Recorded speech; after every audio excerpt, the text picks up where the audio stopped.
Chapter 7. There are many, many types of books in the world, which makes good sense because there are many, many types of people, and everybody wants to read something different. For instance, people who hate stories in which terrible things happen to small children should put this book down immediately. But one type of book that practically no one likes to read is a book about the law. Books about the law are notorious for being very long, very dull, and very difficult to read. This is one reason many lawyers make heaps of money. The money is an incentive. The word incentive here means an offered reward to persuade you to do something you don't want to do. To read long, dull, and difficult books. The Baudelaire children had a slightly different incentive for reading these books, of course. Their incentive was not heaps of money, but preventing from Count Olaf from doing something horrible in order to get heaps of money. But even with this incentive, getting through the law books in Justice Strauss's private library was a very, very, very hard task. "Goodness," Justice Strauss said when she came into the library and saw what they were reading. She had let them in the house, but immediately went into the backyard to do her gardening, leaving the Baudelaire orphans alone in her glorious library. "I thought you were interested in mechanical engineering, animals of North America, and teeth. Are you sure you want to read those enormous law books? Even I don't like reading them, and I work in law." "Yes," Violet lied. "I find them very interesting, Justice Strauss." "So do I," Klaus said. "Violet and I are considering a career in law, so we are fascinated by these books." "Well," Justice Strauss said, "Sunny can't possibly be interested.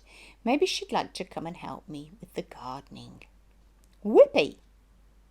Sunny shrieked, which meant I'd much prefer gardening to sitting around watching my siblings struggle through law books. "Well, make sure she doesn't eat any dirt," Klaus said, bringing Sunny over to the judge.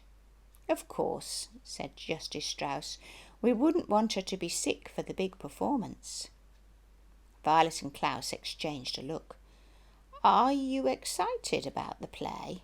Violet asked, hesitantly. Justice Strauss's face lit up. "Oh yes," she said.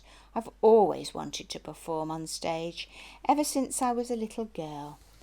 And now Count Olaf has given me the opportunity to live my lifelong dream. Aren't you thrilled to be a part of the theatre?" "I guess so," Violet said. "Of course you are," Justice Strauss said, stars in her eyes and Sunny in her hands. She left the library, and Klaus and Violet looked at each other and sighed. "She's stage-struck," Klaus said. "She won't believe that Count Olaf is up to something, no matter what." "She wouldn't help us anyway," Violet pointed out glumly.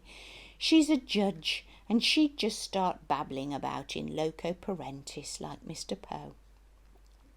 That's why we've got to find a legal reason to stop the performance," Klaus said firmly. "Have you found anything yet in your book?" "Nothing helpful," Violet said, glancing down at a piece of scrap paper on which she had been taking notes. 50 years ago there was a woman who left an enormous sum of money to her pet weasel and none to her 3 sons. The 3 sons tried to prove that the woman was insane, so the money would go to them. "What happened?" Klaus asked. "I think the weasel died," Violet replied, "but I'm not sure. I have to go look up some of the words." "I don't think it's going to help us anyway," Klaus said. "Maybe Count Olaf is trying to prove that we're insane, so he'd get the money," Violet said. "But why would making us be in the marvellous marriage prove we were insane?" Klaus asked. "I don't know," Violet admitted. "I'm stuck. Have you found anything?" "Around the time of your Weasley lady," Klaus said, flipping through the enormous book he had been reading, "a group of actors put on a production of Shakespeare's Macbeth and none of them wore any clothing. Violet blushed. You mean they were all naked on stage? Only briefly, Klaus said, smiling. The police came and shut down the production. I don't think that's very helpful either. It was just pretty interesting to read about. Violet sighed. Maybe Count Olaf isn't up to anything, she said. I'm not interested in performing in his play, but perhaps we're all worked up about nothing. Maybe Count Olaf really is just trying to welcome us into the family. How can you say that? Klaus cried. He struck me across the face. But there's no way he can get hold of our fortune just by putting us in a play, Violet said. My eyes are tired from reading these books, and they aren't helping us. I'm going to go out and help Justice Strauss in the garden. Klaus watched his sister leave the library and felt a wave of hopelessness wash over him. The day of the performance was not far off, and he hadn't even figured out what Count Olaf was up to, let alone how to stop him.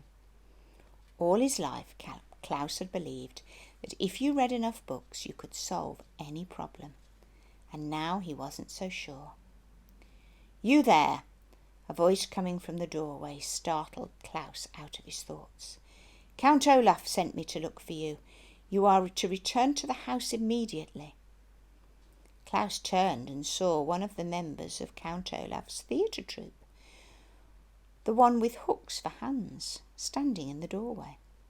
What are you doing in this musty old room anyway? He asked in his croak of a voice, walking over to where Klaus was sitting. Narrowing his beady eyes, he read the title of one of the books. Inheritance Law and its Implications, he said sharply. Why are you reading that? Why do you think I'm reading it? Klaus said. I'll tell you what I think.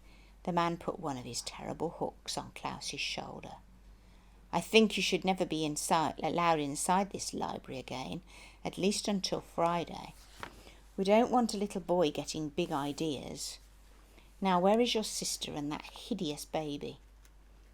In the garden, Klaus said, shrugging the hook off his shoulder. Why don't you go and get them? The man leaned over until his face was just inches from Klaus's, so close that the man's features flickered into a blur. Listen to me very carefully, little boy, he said, breathing out foul steam with every word. The only reason Count Olaf hasn't torn you limb from limb is that he hasn't gotten hold of your money. He allows you to live while he works out his plans. But ask yourself this, you little bookworm. What reason will he have to keep you alive after he has your money? What do you think will happen to you then? Klaus felt an icy chill go through him as the horrible man spoke. He had never been so terrified in all his life. He found that his arms and legs were shaking uncontrollably, as if he were having some sort of fit. His mouth was making strange sounds, like Sonny always did, as he struggled to find something to say. Klaus heard himself choke out. When the time comes, the hook-handed man said smoothly, ignoring Klaus's noises, I believe Count Olaf might just leave you to me. So if I were you, I'd start acting a little nicer. The man stood up again and put both his hooks in front of Klaus's face, letting the light from the reading lamps reflect off the wicked-looking devices. Now, if you will excuse me, I have to fetch your poor orphan siblings. Klaus felt his body go limp as the hook-handed man left the room, and he wanted to sit there for a moment and catch his breath, but his mind wouldn't let him.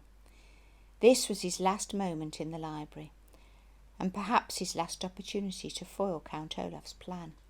But what to do? Hearing the faint sounds of the hook-handed man talking to Justice Strauss in the garden, Klaus looked frantically around the library for something that could be helpful. Then, just as he heard the man's footsteps heading back his way, Klaus spied one book and quickly grabbed it. He untucked his shirt and put the book inside, hastily retucking it just as the hook-handed man re-entered the library, escorting Violet and carrying Sonny, who was trying without success to bite the man's hooks. "I'm ready to go," Klaus said quickly, and walked out of the door before the man could get a good look at him.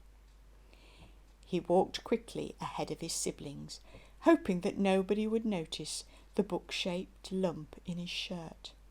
Maybe, just maybe, the book Klaus was smuggling could save their lives. The end of chapter 7.